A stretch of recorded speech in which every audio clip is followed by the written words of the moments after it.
Mauro Zelstra dan Ivar Jenner sudah bergabung ke Timnas U23 proyeksi SEA Games 2025.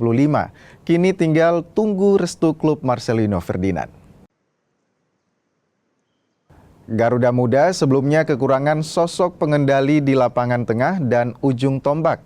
Kehadiran Zelstra dan Jenner membuat skuad Timnas Indonesia U23 makin lengkap jelang SEA Games 2025.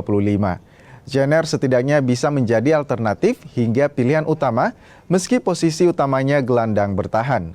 Namun pemain 21 tahun itu juga bisa menjadi pengatur serangan. Di sisi lain Zelstra bisa menutupi posisi penyerang.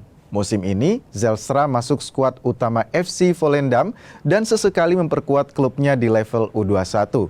Sementara Marcelino Ferdinand, PSSI masih menunggu izin dari klubnya untuk perkuat Timnas U23 di SEA Games 2025.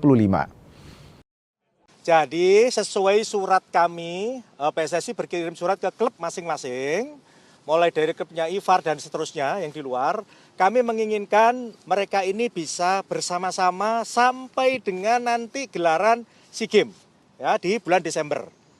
Sekarang ini sedang berdiskusi, membicarakan bagaimana supaya Lino nanti di akhir Desember sebelum kita berangkat ke Thailand itu bisa gabung dengan tim. Jadi memang Lino ini masuk tetapi kami harus berdiskusi dengan klubnya.